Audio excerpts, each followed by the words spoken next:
Welcome to Energy Stew. This is Peter Roth, and I'd like to ask you, have you heard from anyone from your past? Anyone who has passed? From the past? From people who you would never expect to hear from for a good reason, and we'll explain that very shortly. And to help us look at this magic that can really happen in our lives are two people who work with it regularly. And there are a lot of people around the world who work with it regularly, who you never have heard about, I'm sure. But tonight or today, you will. So to help us do that are two wonderful guests. One has been on the show before, and the other is someone who went to my college. So very glad to connect with her. And she'll explain who she is and why she's on the show presenting what she's presenting. So let me introduce, well, I'll let you know that Terri Segal is with us and she'll be speaking later. And I want to introduce Vicki Talbott. Vicki, welcome to Energy Stew. Well, thank you for having me. It's great to be here. And so what do you do? What is this that I'm referring to that is probably going to shock a lot of people? Right. Well, it's called, the umbrella term is called instrumental transcommunication. And what we're going to be discussing tonight is electronic voice phenomena or trans audio communication. So messages from your loved ones and others from beyond the veil. Now, electronic means. Right. Now, this is what's shocking, is that these are people who have passed on. We never expect to hear from them again. We would even imagine it's impossible. Right.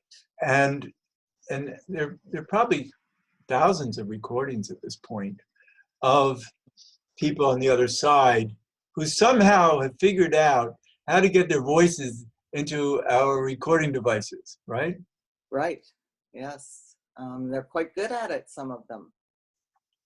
And one thing that I've been talking about on some other shows is that not only there are new scientific discoveries from great scientists on this side, but actually many scientists who have passed on are on the other side working hard.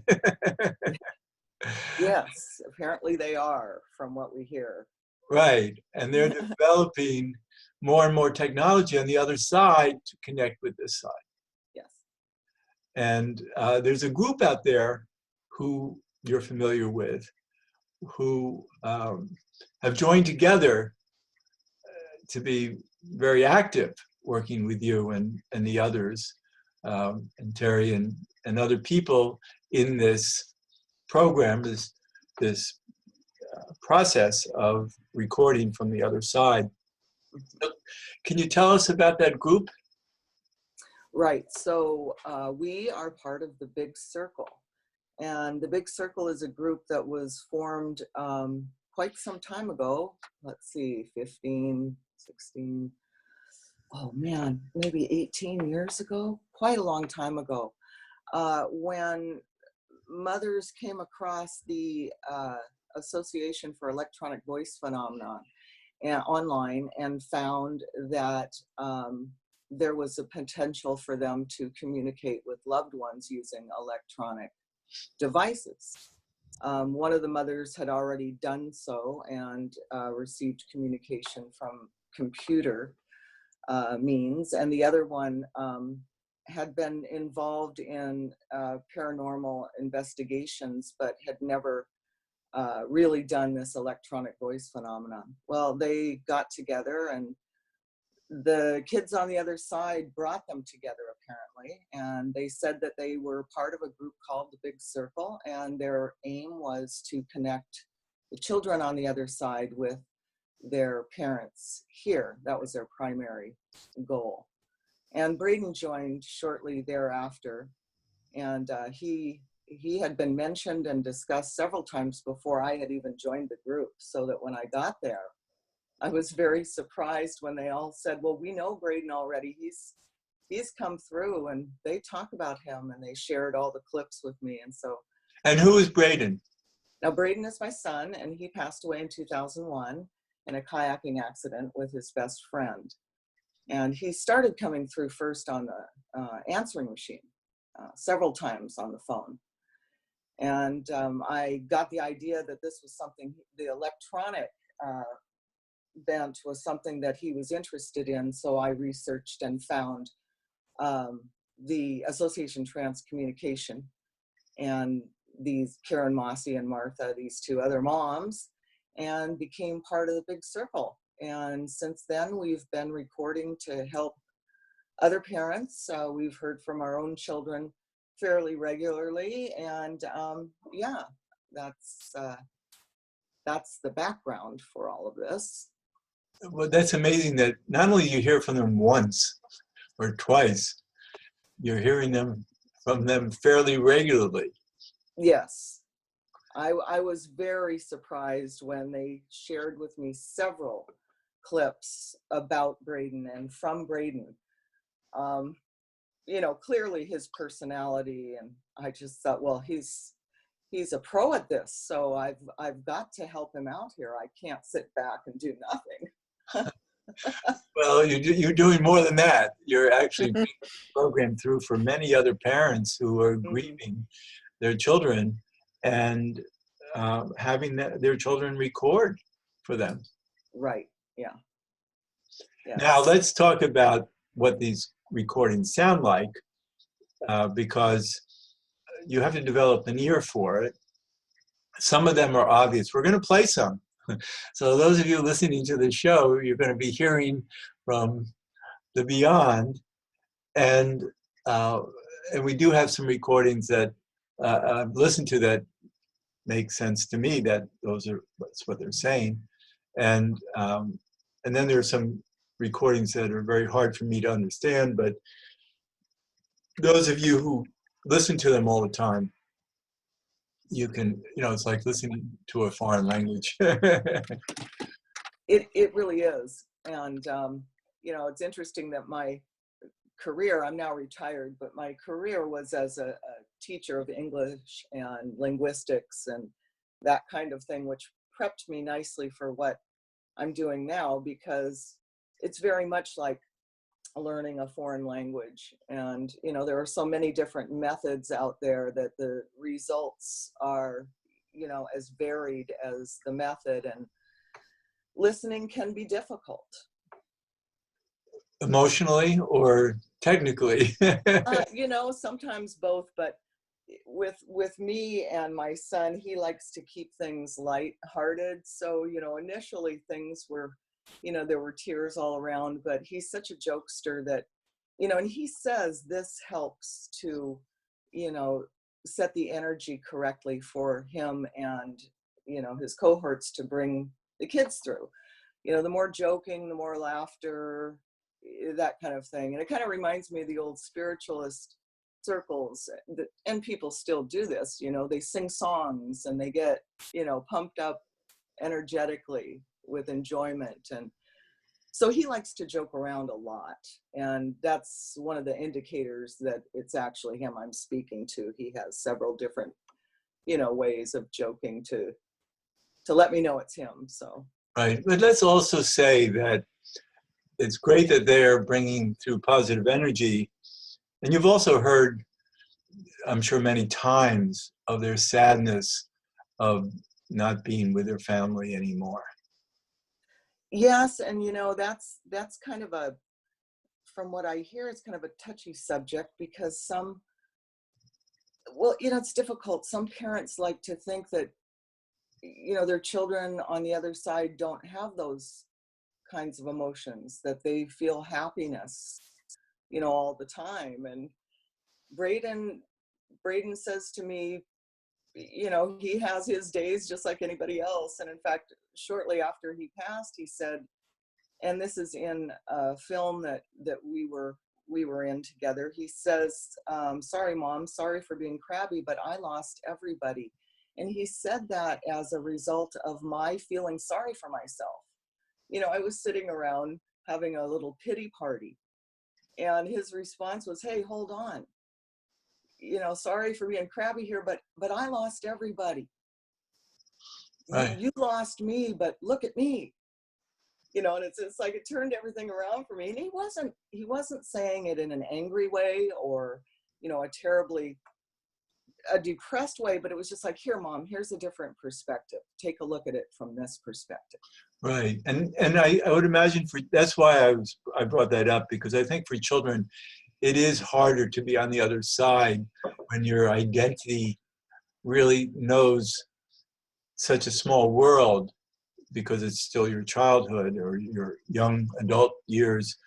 Mm-hmm. For instance, at some point when I move on, I'll be happy to reunite with my parents and close friends who have already departed.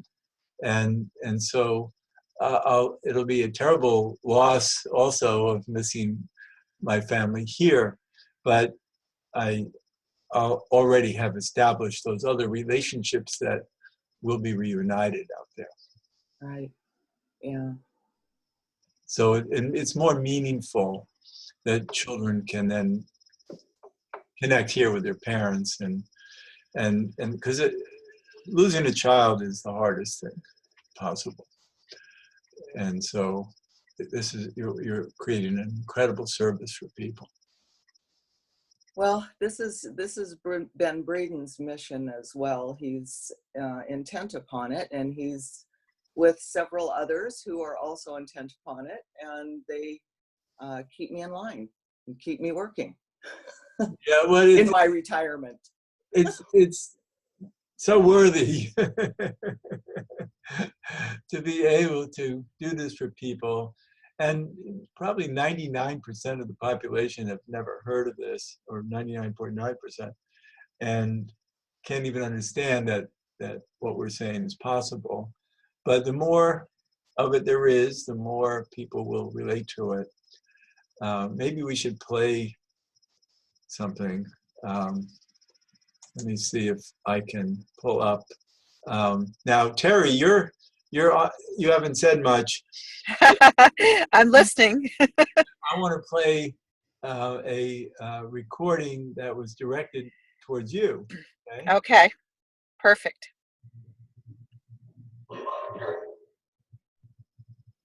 Okay. Now, We love Terry. yeah, let's hear that again.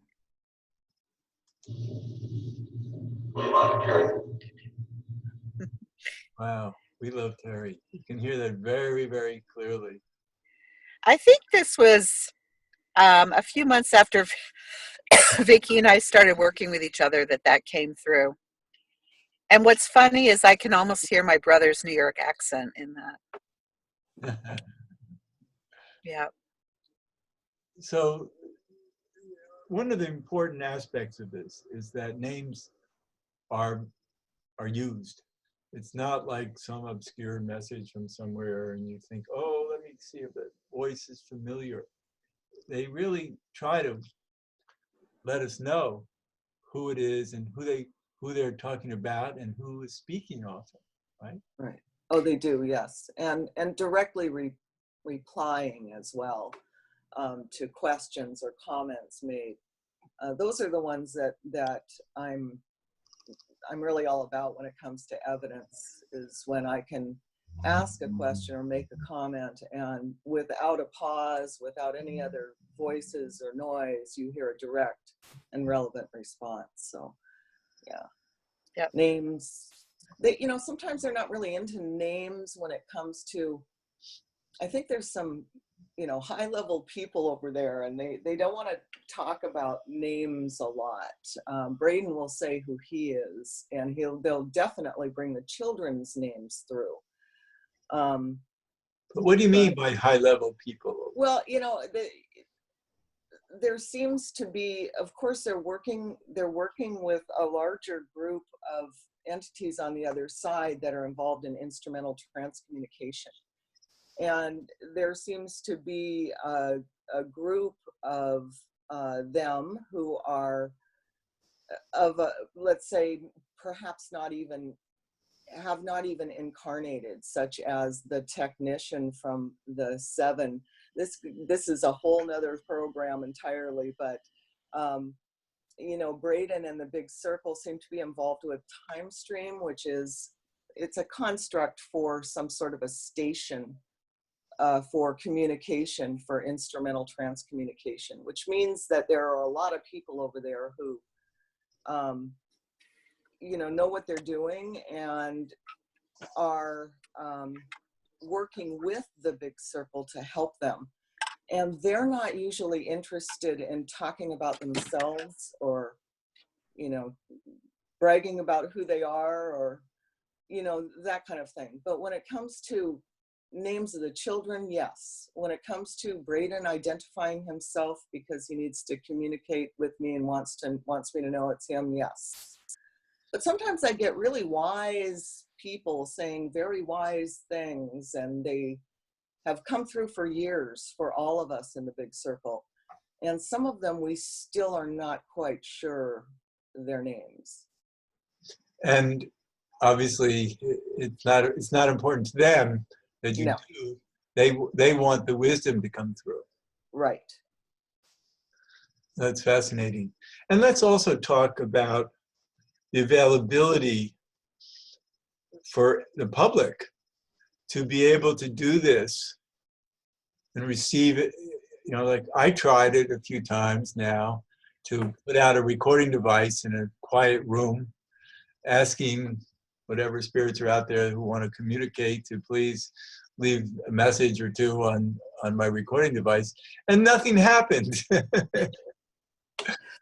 Well, and you know, a lot of people say that and keep trying, and then eventually something will happen. Then there are others and nothing ever happens. You know, I think the thing is we're all mediums, Right. you know, to a certain extent. I mean, the fact that we all communicate with those on the other side and they with us without our even thinking about it.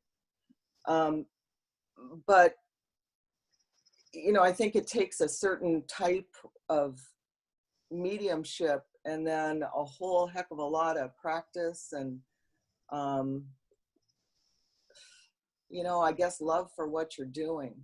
But I think also and service orientation, I think, is really important. Sure.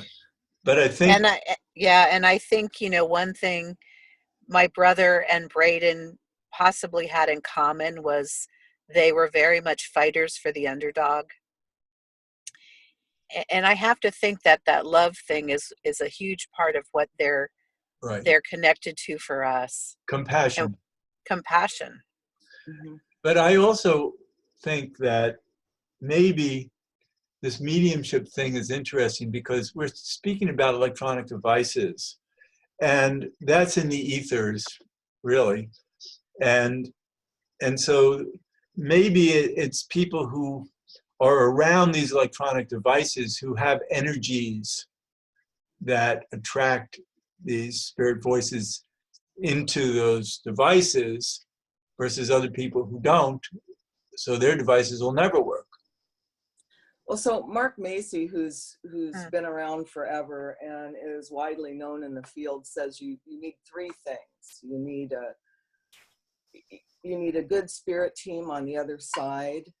You need to have some sort of physical mediumship ability in the sense that it would be, you know, an ITC type physical mediumship ability. And then you need to have resonance in your environment and in your relationships. And if you have those three things, then, you know, you're on your way. You know, some people may have those in spades and others not so much, but what he says is those are the three basic requirements for a good connection. That's very important to know. Mm-hmm. And we still have a lot of time left in the show, and I do want to play some other recordings, but how can people follow up on this with you? So they can go to the ATRANSC, so that would be ATRANSC.org, excuse me, which stands for Association Transcommunication. And that is a website where they can find a wealth of information on instrumental transcommunication, among other things. The other website I would recommend is Mark Macy's worlditc.org. And that has, oh man, just so much history and so many stellar examples of what was going on in the 90s that actually went kaput due to a lack of resonance, which is why Mark Macy is pounding those three things into us right now, with resonance being primary to successful communication. Yeah, that's great. So let's just see.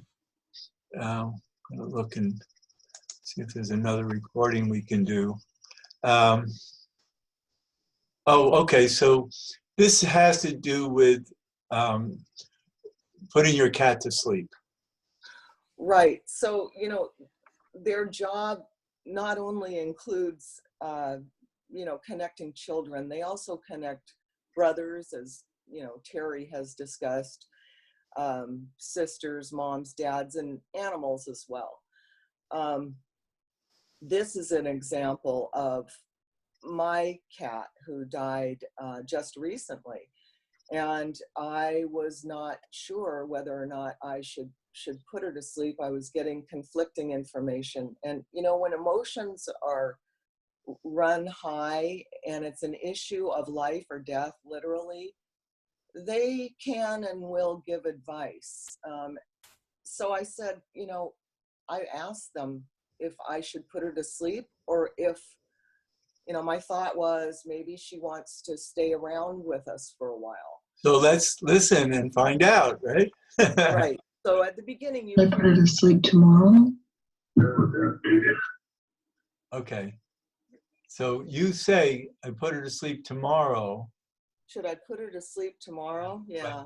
Okay, so I'm going to play it again and see if people can hear. I can understand these words. I put her to sleep tomorrow.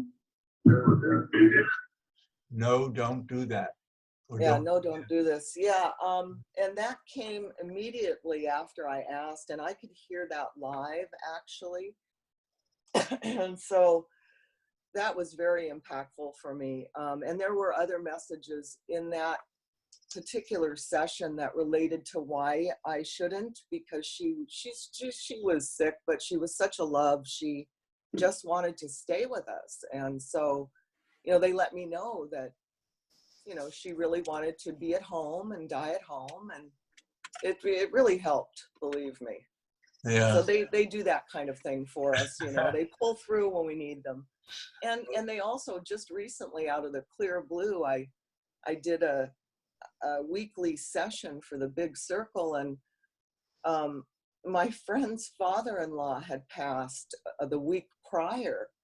And so as usual, I just said, well, guys, you know, if there's anybody who wants to come through, you know, I don't conjure spirits. I just said, you know, if there's anybody who wants to come through with a message.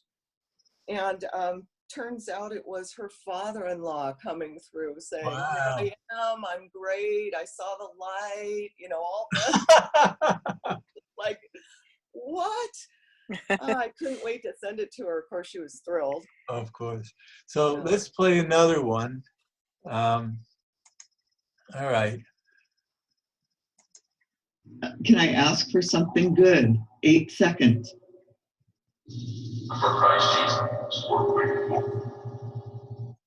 Okay, what did they just say? They said, for Christ Jesus, we're grateful. Now let's play that again so the audience can hear it themselves. Can I ask for something good? 8 seconds. Wow, that's beautiful. So the background to that was a fellow researcher did not believe that this newfangled application would produce relevant discourse of any kind. So, and I was saying, you know, I'm not so sure. I've gotten direct responses. And he said, well, okay, we're going to do this little experiment. I want you to ask them to say something profound and give them 8 seconds. Oh, that's what the 8 seconds was. Okay. Mhm. Yeah. So I thought, okay, well, I didn't use the word profound because sometimes they speak over me, and I was trying to think of the simplest way to get at that with one syllable. So I said, say something good, 8 seconds. Oh, And that was I beautiful. heard that live. Normally I like to respond and say, oh, I heard them say da da da, but I was in such shock. I just was stunned. I just sat there with my mouth open, Great. so I didn't say anything. Okay, and I know we haven't had much time to talk with Terry. And Terry was on the show recently because her brother had passed, and she wrote a wonderful book about his connecting with her called Never Parted. And I really want to have you both back on the show soon, and we'll play more recordings, and we'll enjoy talking about this whole program so much in more, ongoing, and do it again. So I want to, We'd love to. Absolutely. yeah, well, I'm so happy. Vicki Talbott and Terri Segal, thank you so much for being on it. Thank you. Thank you so much, Peter. And Yeah. this is Peter Roth, your host of Energy Stew. I can be reached at peter@heartriver, HEART river.org. I'd love to hear from you, and thanks so much for listening.